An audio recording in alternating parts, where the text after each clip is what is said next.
Generative AI. You've heard the term everywhere, but what does it actually mean? Let's break it down in 90 seconds. Generative means it creates things: text, images, code, music.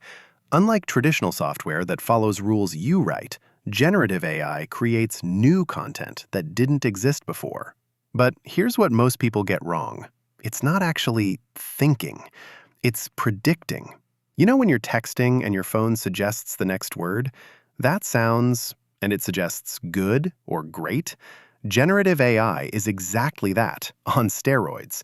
Your phone predicts one word. ChatGPT predicts entire paragraphs.